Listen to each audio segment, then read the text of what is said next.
시청자 여러분 안녕하십니까. 교육부 온라인 소통방송 내게온 교육 제2회차를 시작합니다. 오늘 주제는 페이스북을 통해서 알려드린 것 같이 학교생활기록부인데요. 자료화면을 좀 보시겠습니다. 1955년도부터 생활기록부라는 이름으로 작성되기 시작하여 많은 사람들의 기억 속에 남아있는 수, 우, 미, 양, 가라는 교과 학습 결과를 기록한 문서로 이후 학생 지도에 참고할 수 있는 자료, 상급학교 진학을 위한 자료로 지금까지도 활용되고 있습니다. 1996년에는 생활기록부의 명칭을 종합생활기록부라는 명칭으로, 97년에는 학교생활기록부라고 명칭을 바꿔서 기존 교과 영역뿐만 아니라 미체, 독서 및 기타 활동 등 다양한 학생의 학교 생활을 종합적으로 기록하겠다는 취지를 강조했는데요. 지금까지 그 취지가 이어져 내려오고 있다고 보실 수 있습니다. 약자는 학생부, 생기부 등으로 불리어지고 있으나 최근 교육부와 일선학교에서는 학생부라는 표현으로 학교생활기록부를 줄여 쓰고 있습니다. 이 학생부는 1955년 이후 2년에 한 번꼴로 수정되었는데요. 이 변화 중 가장 핵심적인 요인은 약 10여 차례에 걸친 교육과정의 변화에 따른 기능적 수정이라고 볼 수 있을 것 같습니다. 학생부는 2008년 대입제도 개편 이후 특히 입학사정관제 도입 이후부터 중요한 대입전형 자료 중 하나로 다뤄지게 되어 관심도가 급격히 증가했는데요. 최근 학생부 종합전형을 둘러싼 많은 뜨거운 이슈 속에도 바로 이 학생부가 자리 잡고 있습니다. 이 상황에서 교육부는 지난 4월 학교생활기록부 신뢰도 제고 방안 시안을 마련하였으나 학생과 교직원, 학부모에게 미치는 영향이 큰 사안임을 고려하여 국민이 직접 정책 결정 과정에 참여하는 국민참여정책숙려제 제1호 안건으로 채택하게 되었습니다. 전문가가 아닌 일반 국민들의 시선에서 의사결정을 하겠다는 취지인데요. 지금부터 학교생활기록부란 어떤 자료인지, 정책숙려제는 무엇인지 하나하나 좀 더 파헤쳐 보겠습니다. 학교생활기록부 담당하시는 과장님 나오셨습니다. 인사 부탁드립니다. 네, 안녕하십니까. 학교생활기록부 개선 업무를 담당하고 있는 교수학습평가과장 신미경입니다. 일단 많은 질문 중에서 이 질문 먼저 드리고 싶어요. 저도 예전에 통지표, 학교 성적표 이런 걸 집에 이제 가져가서 부모님 도장 받아와라, 사인 받아와라. 네. 저희는 또 그랬어요. 선생님이 하나하나 편지를 써주시면은 부모님이 답장을 쓰게 훌륭한 하셨거든요. 선생님이세요. 요새는 이게 전자적으로 조회가 가능하다 그렇게. 근데 최근에는 이제 학생이 가져오지 않더라도 또 직접 학교에 방문하시지 않더라도 인터넷을 통해서 통지표나 학교 생활기록부를 발급받으실 수 있습니다. 졸업을 하신 지 좀 되신 분들이 예전에 본인 이제 학교 다녔을 때 학교생활 기록부를 한번 조회를 해본다든지 이제 발급을 해본다든지 이러고 싶은데 어떤 방법을 통해서 할 수 있냐? 졸업하신 분들도 저희 나이스 학부모 서비스나 홈에듀에 가시면은 이렇게 학교 생활기록부를 발급받으실 수 있습니다. 다만 시도교육청별로 발급 가능 연도가 틀리기 때문에 이걸 미리 확인하실 필요가 있겠습니다. 또 이제 인터넷으로 발급이 안 되시는 경우는 이제 번거로우시지만 학교를 방문하시면 그 생활기록부를 발급받으실 수 있습니다. 나이스 서비스가 도입된 게 이제 2000년대 이제 중반 정도니까 그 전에 졸업을 한 분들 같은 경우에는 이렇게 전자적으로 조회나 발급이 어렵겠네요. 네, 지금 계속적으로 전산화를 해가고 있는 상황입니다. 근데 이걸 조회를 하려고 들어가 보면은 상당히 이제 항목이 많아요. 예. 이 항목이 몇 개나 되나요, 과장님? 학교생활기록부는 지금 현재 초등학교의 경우에는 8가지 항목, 그리고 중고등학교의 경우에는 10가지 항목을 기록하고 있습니다. 이제 간단히 말씀드리면 기본적으로 학생의 인적 사항, 그리고 이제 학적 사항, 출결 사항이 기록이 되고, 또 이제 교육과정 운영에 관한 사항으로 교과목에 대한 교과학습 발달 상황, 동아리 활동이나 봉사활동 이런 걸 적는 창의적 체험 활동을 적고 있고요. 그리고 이제 이외에도 학생들의 진로 희망 사항, 그다음에 수상 경력, 종합 의견 이런 것들을 적어주고 계십니다.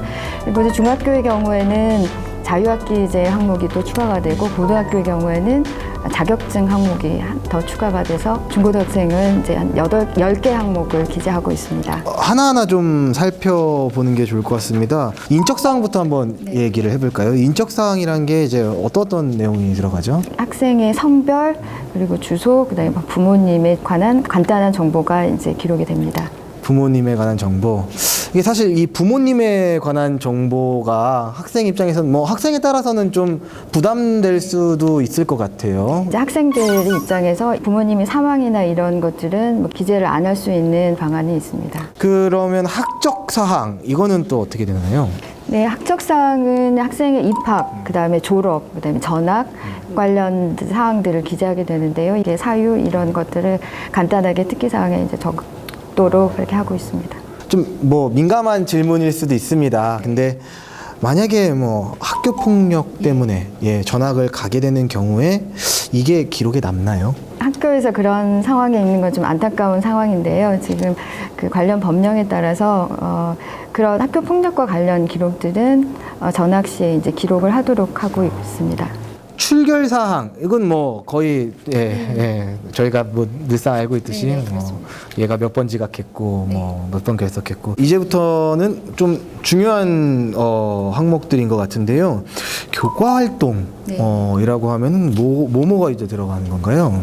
교과 활동에는 이제 학생들이 각 교과를 학습하면서 이제 그 학습 과정에서 성취 수준을 보시게 됩니다. 이게 학생들의 성취 수준과 그리고 수업을 했을 때의 특이사항, 참여도 등의 특이사항을 기록을 해주고 있습니다. 성취 수준이라고 하면 다들 이제 머릿속에 떠올리는 게 약간 그 몇 점 받았니, 몇 등 했니 이런 건데 그런 부분들도 포함이 되는 거죠. 네, 최근에는 이제 석차는 기록하지 않습니다. 석차는 기록하지 않고 이제 성취 수준이라고 했을 때는 이제 국가가 정해놓은 성취 기준이 있습니다. 이제 성취 기준은 저희 학생들이 수업을 통해서 이제 얻어야 되는 지식이나 태도 이런 기준을 말하는 건데요.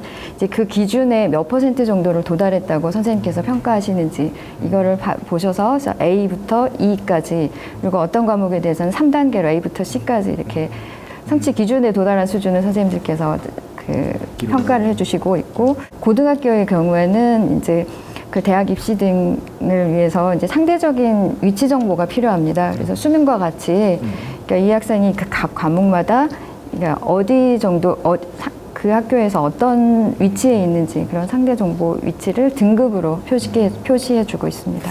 예전에는 그 수미양가 세대이기 때문에 거의 모든 과목이 수여도 뭐 석차가 좀 안 좋게 나올 수도, 뭐 등급이 좀 안 좋게 나올 수도 있고, 뭐 그런 것들이 다 포함이 되는 내용이네요. 근데 뭐 거의 뭐 모든 학교에서 많은 학생들이 A를 받게 하지는 않겠죠. 저희가 희망하는 거는 모든 학생들이 학 국가에서 원하는 성취 기준에 도달하기를 희망하기 때문에 사실 이제 모든 학생들이 다 A를 받게 됐다. 그거는 정말 이상적인 상황이고 뭐 현실적으로 지금 수업 과정에서 그게 불가능하다 이렇게 볼 수는 없습니다. 교과 활동 내용에서는 이런 그 성적 소위 말하는 이제 성적뿐만 아니라 다른 부분도 좀 같이 기록을 하고 있어요. 이게 특기 사항이 여기도 들어가 있습니다. 이 특기 사항에 뭐 대표적으로 어떤 내용들이 들어가나요? 학생들에게 이제 발표를 했다거나 또 이제 특별히 협력적인 모습을 보였다거나 그런 성장 과정에 있어서의 좀 그 주목을 받을 수 있을 만한 점이 발견이 되면 선생님들께서 이제 그런 점들을 기록을 해주실 수 있습니다. 그 예전이랑 그런 게 다르네요. 이렇게 점수로만 학생들을 판단하는 게 아니라 이 학생이 시험은 조금 못 봤더라도 분명히 수업 참여도가 아주 좋았고 여기서 좀 기발한 생각을 많이 하는 친구다라는 게 분명히 특기될 수 있다. 이 다음 부분으로 좀 넘어가 보겠습니다. 창의적 체험 활동 부분. 창의적 체험 활동 부분은 이제 자율 활동이 있고 뭐 동아리 활동, 봉사 활동, 진로 활동 이렇게 대표적으로 나눌 수 있을 텐데 자율 활동 이름이 참 이렇게 포괄적입니다. 자율 활동이 뭡니까? 말씀 그대로 이제 학생들이 주체가 돼서 자율적으로 참여하고 이제 행사를 만들어보고 이런 활동들을 이제 기록을 하는 내용인데요. 이제 구체적으로는 학생 자치 활동, 그러니까 학생의 임원으로 활동한다거나 그런 자치 활동에 관한 내용들이 있고 이제 학교 행사로 뭐 학예회나 이런 행사에서 학생들이 그런 걸 어떻게 기획하고 이렇게 활동했는지 그런 내용들을 적는 항목입니다. 수학여행이나 수학여행도 뭐 축제나 이런 것들을 학생들이 이제 직접 그렇습니다. 요새 기획을 그렇게 하고 같이 협력해서 어떤 활동을 만들어가고 그러면서 어떤 성장 과정을 보였는지 이런 것들을 좀 기록을 해주시고 계십니다. 동아리 활동 같은 경우에는 이 동아리가 누구나 뭐 하나씩은 가입을 하라고 권장을 하고 있지 않습니까? 근데 이제 좀 공식적인 동아리가 있어요. 공식적인 동아리가 있고 그거 말고 제가 아는 친구 같은 경우에는 소모임을 하나 만들더라고요. 그러니까 소모임을 만들어서 자기네들끼리 독거노인 분들을 또 반가우게 찾아가서 또 봉사를 하고 그런 활동들을 하는데 이런 소모임은 그 좀 공식적인 게 아닌데 이런 것도 혹시 기재가 가능한가요? 네, 이제 동아리 활동 같은 경우에는 정규 동아리 활동과 이제 사회자님께서 말씀하신 자율 동아리 활동이 이렇게 두 가지로 나눌 수 있는데요. 이제 자율 동아리 활동은 이제 모두 다 기록되는 것은 아니고 매해 초에 학교 교육 계획을 수립을 합니다. 그래서 학교 교육 계획의 수립에 이제 반영이 돼서 이제 활동에 이제 승인을 받은 그런 자율 동아리들은 이제 그런 활동 내용이나 그런 성과들을 생활기록부에 이제 기재를 할 수 있게 됩니다. 자율 동아리 활동을 혹시나 학생부에 기재하고 싶으시면은 연초에 학교에 학교 교육계획 수립에 우리 활동이 반영될 수 있는지를 한번 확인을 해보시는 게 무엇보다 필요할 것 같습니다. 봉사활동 같은 경우에는 뭐 많은 분들이 아시는 것 같이 뭐 봉사활동 이 친구가 어디서 얼마나 했는지 뭐 이런 내용인데 진로활동 이런 부분은 조금 궁금합니다. 이 진로 활동에 대한 내용은 어떤 게 기록이 되나요? 사실 학생들이 학교에서 공부를 열심히 하는 것도 중요하지만 나중에 뭘 하고 싶은지 그리고 이제 자기한테 어떤 특기가 있는지 이런 것들 스스로 알아가는 과정이 정말 매우 중요합니다. 그래서 학교에서도 교육과정이나 학교 교육 계획 이런 데 진로 탐색 활동들을 포함시켜서 학생들이 그런 진로를 탐색하는 그런 활동들을 하도록 지원하고 있는데 그 과정에서 학생들의 성장 과정이나 깨달아가는 과정을 기록을 해주고 계시고 또 이제 진로 상담 선생님이나 담임 선생님과의 상담을 통해서 뭐 진로 탐색 활동들이 이제 파악이 되셨을 때 이런 것들도 이제 기재를 해주고 계십니다. 진로 활동 얘기가 나와서 그런데 자격증. 저는 고등학교 때 이렇게 자격증을 따야겠다라는 생각은 못 해봤는데 어떤 자격증이 기록이 되나요? 자격증 기록은 초등학교하고 중학교는 해당되지 않고 이제 고등학생에 대해서만 해당이 되는데요. 이제 고등학생이 재학 기간 내에 취득한 국가 자격증이나 국가공인 민간 자격증, 기술 분야의 자격증일 경우에 제가 기재가 가능합니다. 그래서 근데 그 모든 자격증이 다 기재가 되는 것은 아니고 이제 교육부 홈페이지 등을 통해서 확인하실 수 있습니다. 그래서 자막 나가고 있어요.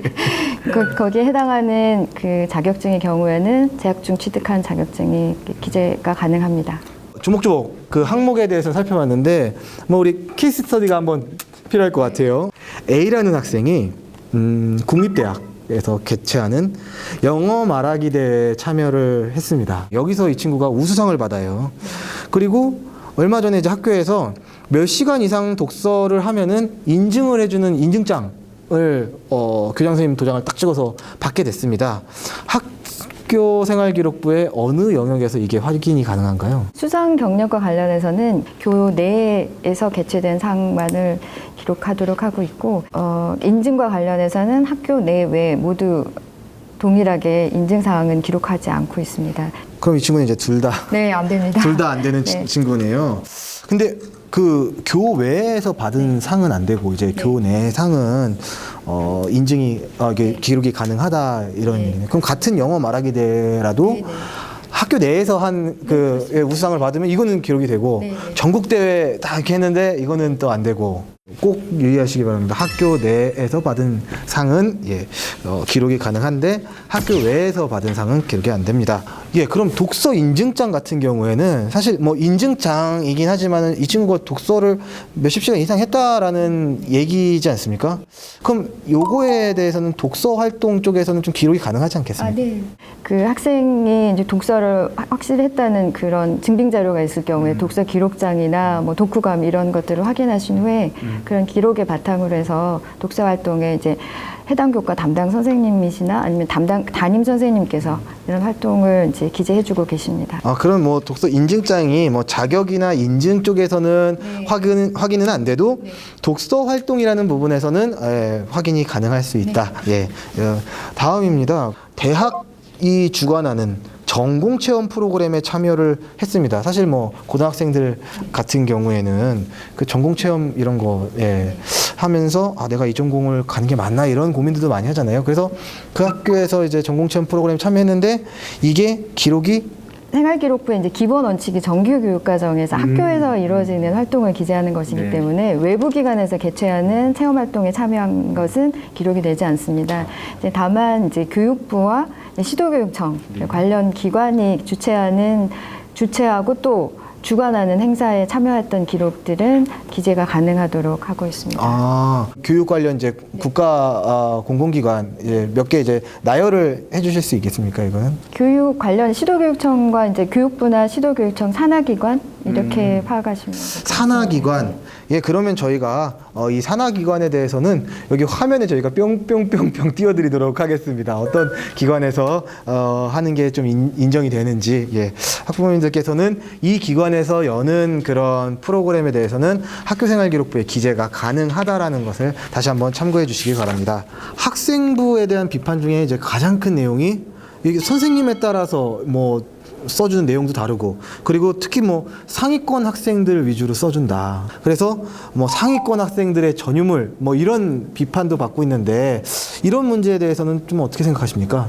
학교생활기록부는 이제 선생님께서 이제 학기 말에 이렇게 막 몰아서 쓰시는 거는 아니고요. 이제 학기 초부터 학생들이 어떤 활동을 했는지 이런 것들을 이제 잘 이렇게 누가적으로 기록을 해두십니다. 이제 저희가 누가 기록이라고 부르는데요. 그래서 이제 그런 기록을 바탕으로 해서 학생들의 활동과 그래 성취도 이런 것들을 기록을 해주고 계십니다. 그러면 이제 학생들이 뭐 3월 달에 무슨 일이 있었고, 네, 4월 달에 무슨 일이 있었고 해서 쫙쫙쫙쫙쫙 해가지고 이 친구가 이런 애구나라는 걸 이렇게 완성을 시키는. 네, 그렇습니다. 네, 그리고 이제 학생에 대해서 뭐 한 분의 선생님께서 작성을 하시는 것이 아니라 이제 과목도 여러 과목이 있지 않습니까? 국어, 수학 뭐 여러 과목들이 있는데 그 각 교과목마다 교과목 선생님들께서 그 수업에 학생들이 어떻게 참여를 했고 어떤 발전 과정을 보였는지 그런 것들을 이제 파악하셔서 다각적으로 이제 기재를 해주시고, 또 동아리 활동 같은 경우는 또 그 담당 선생님께서 해주시기 때문에 한 명의 학생에 대한 기록이 이제 여러분의 선생님들께서 그 기록을 왜 수고해주고 계시다는 것을 학부모님들께서 알아주셨으면 합니다. 그러면은 그럼 최근에 편애한다라는 얘기가 나오는 거는 대체 왜 그러는 겁니까?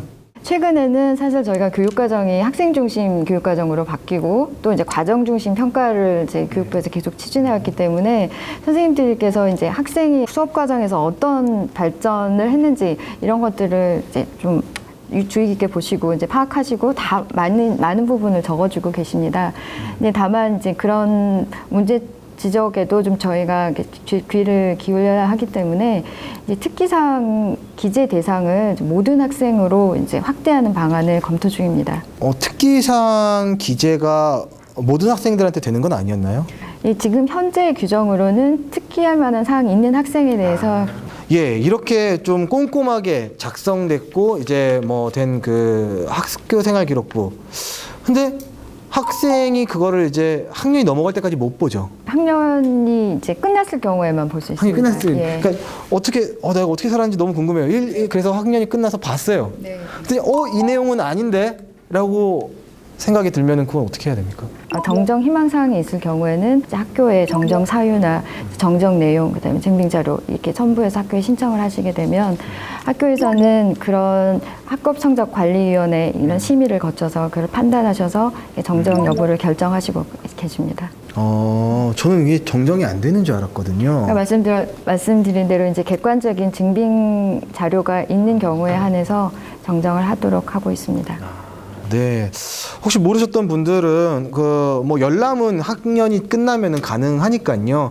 열람을 하시고 혹시나 그 팩트가 아닌 내용이 들어가 있다든지 아니면 내가 자료를 증빙할 수 있는 오류가 있다든지 하는 경우에는 정정을 요구하시면은 정정이 가능할 것 같습니다. 이번에 그 국민참여 정책 승려제 1호 안건이 학생부 신뢰도 제고 방안입니다. 기존에 어떤 부분이 좀 신뢰도가 떨어졌다라고 기존에 이제 신뢰도에 대해서 문제 제기를 해주신 부분 한 3가지 정도로 이제 정리를 해볼 수 있을 것 같습니다. 이제 먼저 저희가 학교생활기록부의 원칙이 이제 정규 교육과정을 중심으로 해서 교사가 관찰이 가능한 항목을 이제 선생님들께서 관찰해서 적어주시는 건데 이제 일부 항목의 경우에 이제 관찰이 좀 힘든 항목이 있지 않느냐 이렇게 이제 제기를 해주셨고, 그러니까 교외에서 하는 봉사 활동이나 그다음에 청소년 단체 활동 그런 활동들은 학생들이 어떻게 활동했는지 이제 적을 필요는 있으나 선생님들이 이제 딱 직접적으로 이제 보신 건 아니기 때문에 상담을 통해서 하신 거라도 좀 약간 한계가 있을 수 있다는 지적이 있으셨습니다. 네. 두 번째는 뭐 사교육이나 이제 부모님들 이제 가정 배경에 이제 개입 여지가 있는 항목들, 그러니까 구체적으로는 뭐 수상 경력이나 자율 동아리, 그다음에 소논문 이런 것들을 지적해 주셨는데요. 그런 항목들도 좀 공정성의 측면에서 좀 신뢰도를 저해야 한다 이런 문제 제기를 좀 해주셨습니다. 그리고 이제 학생들 간에 이제 기재 격차가 좀 발생하는 부분들도 이제 학부모님들께서는 좀 시정이 됐으면 하고 문제 제기를 해주시고 계십니다. 기재 격차라 하면 어떤 내용을 말씀하시는 건가요? 학생에 따라서 이제 어떤 학생은 많이 기록을 해주시고 어떤 학생은 이제 몇 줄 안 써주고 그런 문제점들을 다소 이제 완화시켜 나가기 위해서 이제 그 기재 대상 학생도 더 확대하고 또 이제 선생님들께서 이제 그 기재를 해주실 수 있는 여건도 더 조성하고 그런 방안들을 검토 중에 있습니다. 지금 학교생활기록부라는 게 정말 학교 내에서 있는 일만 기록을 하라 그러고 학교 밖에서 했던 뭐 진로체험 활동이라든지 수상경력이라든지 교회 수상경력이라든지 하나도 안 들어가는데 이 수상경력이나 이런 것들이 학교생활기록부가 사교육을 유발한다. 어떤 이유입니까? 사교육을 유발하는 항목으로 이제 학부모님들과 선생님들 그리고 학생들이 지적한 항목은 이제 수상 경력이었습니다. 네. 교내 대회를 준비하면서도 이제 학원에서 준비를 한다거나 그런 사항들을 지적을 하시는 것 같습니다. 어느 학교는 상을 엄청 많이 주더라고요. 그 뭐 학교에 따라서 어느 학교는 진짜 1년에 한 상 2개, 뭐 대회 2개 딱 여는데 이 학교랑 이 학교 다니는 학생들이 차별이 있는 거 아닙니까? 학교의 교육과정 운영은 이제 학교의 이제 교육적인 판단에 따라서 이제 운영을 하시는 거기 때문에 그걸 이제 일률적으로 이제 차별이 있다, 없다 이렇게 교육부에서 판단을 내리기는 참 좀 어려운 그 문제입니다. 여러 차례 기사화 되셔서 이제 학부모님들도 아시겠지만 이제 학교 간의 그런 수상 대회 격차가 좀 크다는 거는 사실입니다. 뭐 학생부 신뢰도 제고 방안을 좀 만드셨던 걸로 알고 있어요. 간략하게 핵심적인 내용만 말씀을 좀 부탁드립니다. 네, 이번 시안은 학교생활기록부의 기재 항목을 정규 교육과정 중심으로 재편하고 또 이제 학부모님들께서 우려하셨던 사교육이나 가정 배경에 이제 개입 여지가 있는 항목들을 좀 정비하는 그런 안들을 담았습니다. 그래서 가장 변경이 많은 항목은 창의적 체험활동 부분입니다. 그래서 창의적 체험활동 부분에서 이제 자율동아리와 그 자율동아리 활동 등을 통한 소논문 기재 이런 것들은 제한을 할 계획입니다. 다만 이제 소논문의 경우에는 저희가 정규 수업에서 이제 탐구 과목 안에서 이제 활동하는 내용들은 기재가 가능합니다. 그리고 이제 봉사활동 같은 경우에는 활동의 자세한 내용을 이제 선생님들께서 학교 밖 활동은 이제 파악은 좀 어려운 점이 있으시기 때문에 실적만을 기록을 하고 그리고 이제 청소년 단체 활동도 정규 동아리의 경우에는 지금과 같이 기록하지만 이제 정규 동아리가 아닌 경우에는 학교 교육 계획에 포함된 내용들만 실적을 이제 기록하는 방안을 이제 검토하고 있습니다. 수상 경력은 학생들이 이제 특기를 좀 보여줄 수 있는 좋은 기회가 된다는 긍정적인 측면이 분명히 있어서 저희도 많이 아쉬운 점이 있습니다.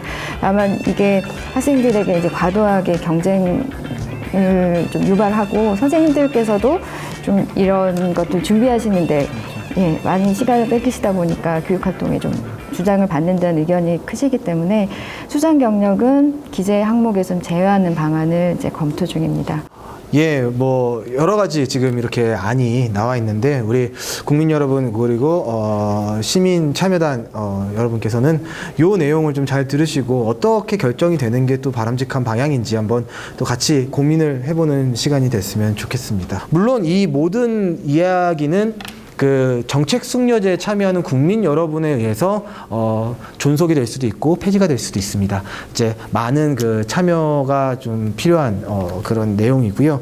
그렇기 때문에 오늘 이제 과장님께서 말씀해주신 이 지금 내용들을 다시 한번 좀 생각해 보시면서 그 학부모님들이나 뭐 학생분들이나 선생님들은 그런 정책 숙려제에 한마디씩 남겨주시는 것도 좋은 정책을 만들어가는 방법이라고 생각을 합니다. 예, 마지막으로 뭐 앞으로의 일정에 대해서 간략하게 좀 얘기를 해주신다면요. 향후 일정은 이제 정책 숙려단에 참여하신 시민 참여단께서 이제 워크숍을 통해서 이제 최종 권고안을 작성하셔서 저희 교육부로 이제 이송을 해주십니다. 근데 지금 워크숍은 한 차례는 이미 실시가 됐고 한 차례 워크숍만 남겨놓은 상황입니다.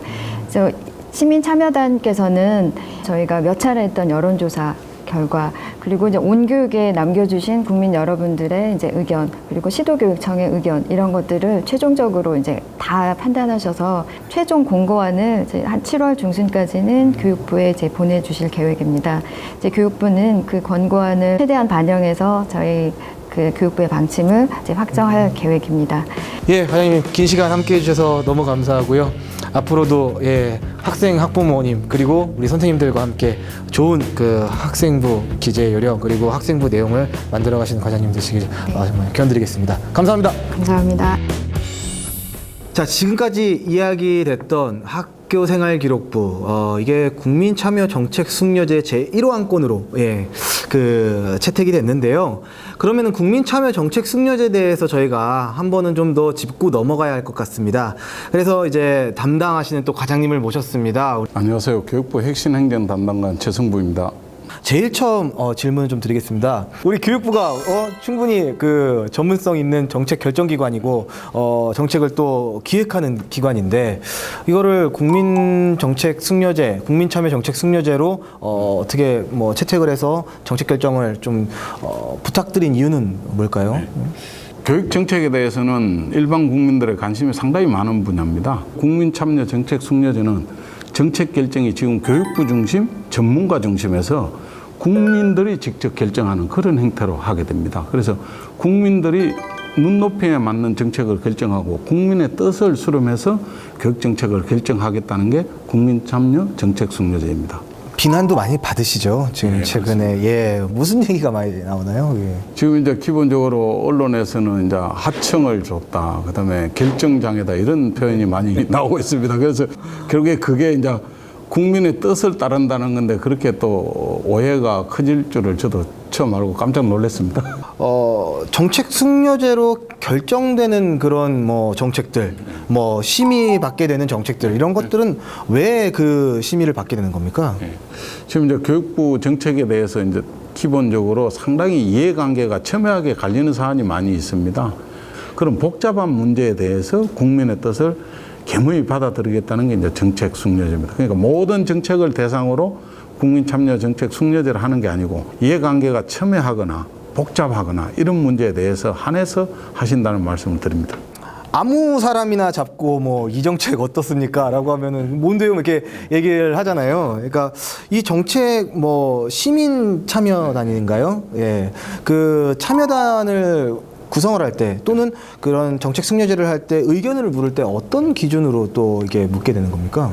객관적으로 랜덤 방식에 의해서 중3에서 고2 학생 20명, 그다음에 교원 20명, 학부모 20명, 그리고 대학 관계자 20분, 나머지 그거에 포함되지 않는 일반인 20명 해서 총 100분으로 구성하게 됩니다. 그 100분은 민간 참여기관에서 랜덤 방식으로 학생의 경우는 뭐 중학교 3학년 2반, 7번 전국의 시도별 이런 식으로 랜덤 방식으로 이제 추출을 하게 됩니다. 그분들이 오셔서 정책 결정을 하게 됩니다. 시민 정책 참여단 100명 랜덤으로 이렇게 표집돼서 동의를 하신 분들이 구성이 되는데 이분들이 과연 국민을 대표할 수 있느냐? 근데 그런 건의할 권한을 누가 위임해 줬느냐라는 이야기도 있어요. 이거에 대해서 어떻게 생각하십니까? 그러니까 기본적으로 저희들은 이제 그 학생부에 있어서 가장 그 근접한 거리에 그 이해관계를 가지는 분들이 이제 학생, 학부모입니다. 그리고 이제 선생님, 기록하시는 선생님이고요. 또 결국에는 대학에서 또 활용하는 대학 관계자인데 그래서 각 주체들 20분을 뽑아서 그분들이 충분한 사전 학습을 합니다. 학습은 그 학생부 기재 요소에 대해서 찬성 반대, 그다음에 쟁점 부분에 있어서 어떤 부분은 빼자, 그다음에 존속하자 이런 거를 2차에 거쳐서 수기를 합니다. 거기에 따라서 결정을 하는 게이기 때문에 그분들은 충분하게 대표성이 있고요. 그다음에 기본적으로 그분들은 우리가 정책 숙려제를 한다는 그런 하에서 의사결정 주체로서 그분들이 교육부로부터 간접적으로 이임을 받았다고 할 수가 있습니다. 사실 국민들이 그 100명의 논의를 좀 더 그 국민의 마음을 좀 담아달라라고 액션을 뭐 취하기 위해서는 또 어떤 방법이 있나요? 예, 그래서 이제 교육부에서는 교육정책 모니터링단을 이제 12,000명을 이제 의견 조사를 하고 있고요. 온 교육을 통해서 누구나 참여할 수 있습니다. 거기에 이제 의견을 주실 수 있고요. 그다음에 이제 거기에 참여하지 못한 사람들을 위해서 6월 15일 날 저희들이 열린 토론을 했습니다. 그래서 많은 시민들이 오셨는데요. 거기서 자유롭게 의견을 개진할 수 있습니다. 그다음에 6월 한 30일경에 또 한 번 더 할 생각입니다. 그러면 그 사람들 의견을 충분히 파악해서 그 결정된 내용을 시민정책참여단한테 제공할 생각입니다. 그러면은 결국에는 이제 그런 고민이나 토론이나 이런 것들은 그 100명의 시민 정책 참여단이 중심이 돼서 이제 추진을 하고 이제 국민들 다수는 그 시민 정책 참여단의 좀 감시자, 감독자 역할을 하면서 또 조언자 역할도 뭐 아까 말씀하셨던 열린 토론회, 뭐 모니터링 그리고 온교육이라고 하면 이제 그 시청자 여러분 온교육 사이트가 있습니다. 거기에서 이제 국민 참여 정책 숙려제에 대한 많은 의견들을 거기서 제시를 하실 수 있거든요. 그러니까 이런 것처럼 다양한 또 그 시민들이 참여할 수 있는 그런 루트가 있다고 생각이 됩니다. 그러면 만약에 이제 결정이 다 됐어요. 이제 뭐 학습도 많이 하셨고 논의도 하셔가지고 결국에는 이 시민 정책 참여단이 이 권고안을 이제 교육부로 이송하지 않겠습니까? 그럼 그 권고안을 교육부는 그대로 이제 받아들여 주는 겁니까? 예, 저희들은 이제 국민의 뜻이기 때문에 그 권고안을 최대한 존중할 생각입니다. 특별한 하자가 없는 한 특별한 하자라는 거는 민간인이다 보니까 상위법이나 그다음에 시스템적으로 서로 충돌되는 게 있으면 그런 걸 이제 수정해서 저희들이 한다는 거지 그 뜻을 완전히 무시한다 이런 뜻은 아니고요. 시스템적으로 이제 충돌을 한다든지 이런 부분은 서로 보완해서 하는 방향으로 그래서 최종적으로 이제 권고안을 토대로 저희들이 정책 결정을 하게 되는 겁니다. 그 시민 정책 참여단께 제출드렸던 시안이 있어요. 학교생활기록부 신뢰도 제고 방안. 시안의 내용이 완전히 뭐 180도 바뀔 수도 있다라는 거를 좀 예상을 하시는 겁니까? 예, 그럴 수도 있습니다. 그런데 이제 기본적으로 교육부 시안도 사전에 국민들 뜻을 많이 받아서 이제 한 건데요. 그리고 교육부도 여러 가지 전문가 의견을 들어서 시안을 마련했고요. 그걸 토대로 이번에 시민정책 참여단은 고도의 학습을 받고 여러 가지 다른 국민들의 아까 열린 토론회, 그다음 온교육의 의견 수렴 결과 이런 걸 다 받아서 자기 학습을 토대로 결정을 하는 거기 때문에 좀 상당히 의사결정 과정이 그러니까 결정 과정이 좀 기존의 의견 수렴을 무시하는 건 아니지만 좀 더 성숙되게 내가 잘 아는 상태에서 결정을 했다는 게 이제 차이가 있는 거고요. 교육부가 만들어낸 시안이요. 그 시민 정책 참여단에서 완전 그냥 바뀌었어요. 그렇다면 정말 교육부의 존재 이유 뭐 이런 거에 대해서 의문점이 들 수도 있지 않겠습니까? 교육부의 의사결정 과정을 보시면 그 하나의 정책을 결정할 때는 여러 가지 대안이 있습니다. 그 결정 방식을 우리가 1, 2, 3안 시안을 넣은 상태에서 국민들 뜻을 물어서 국민이 이게 가장 바람직하다고 생각하는 방안이라는 걸 토대로 국민들 뜻을 이게 최고 많으니까 우리가 그 방안을 우리가 채택을 하자는 거지 그냥 국민들한테 너 결정하세요 이건 아니지 않습니까? 거기에 대한 결정에 대한 책임도 결국에는 교육부가 지는 거고요. 모든 결정은 교육부가 하는 겁니다. 그 대신에 방법적으로 국민의 뜻을 물어보자는 게 이거 숙려제의 목표지 결정을 시민한테 미룬다. 사실은 그게 아니라는 말씀을 드립니다. 사실은 그 어떤 정책 결정이든지 그 정책 수혜자가 누구냐에 따라서 장점이 더 부각될 수도 있고 단점이 더 부각돼서 느껴질 수도 있는데 그런 것들을 이제 종합적으로 좀 민심을 좀 읽어보겠다라는 취지로 보여집니다. 다음 거는 이제 유치원 방과 후 문제에 대해서 지금 이제 정책 연구를 지금 하고 있는 걸로 알고 있습니다. 유치원 방과 후 영어 같은 경우에는 언제쯤 이제 국민 참여 정책 숙려제 안건으로 논의가 되나요? 그 유치원 방과 후 개선 방안은 1호 안건인 학생부 신뢰도 제고 방안이 끝나고 나면 한 7월 말 정도 시작해서 할 계획이고요. 그 다음에 한 8월 정도에는 학교폭력 기재사항 변경 여부에 대해서 다시 이제 3호 안건으로 시행을 할 생각입니다. 오늘 학교생활기록부 그리고 국민참여정책 숙려제 어느 정도 이제 궁금증이 풀리셨는지 모르겠습니다. 다음 회차에는 또 새로운 재밌는 주제를 들고 국민들의 궁금증 그리고 국민들의 정책에 대한 이해를 위해서 저희가 열심히 또 재밌게 만들어 보도록 하겠습니다. 다음 주제는 또 똑같이 한 주 뒤, 2주 뒤쯤에 페이스북을 통해서 저희가 안내를 드리겠습니다. 다음 회차엔 더 재밌는 모습으로 찾아뵙도록 하겠습니다. 시청자 여러분 감사합니다.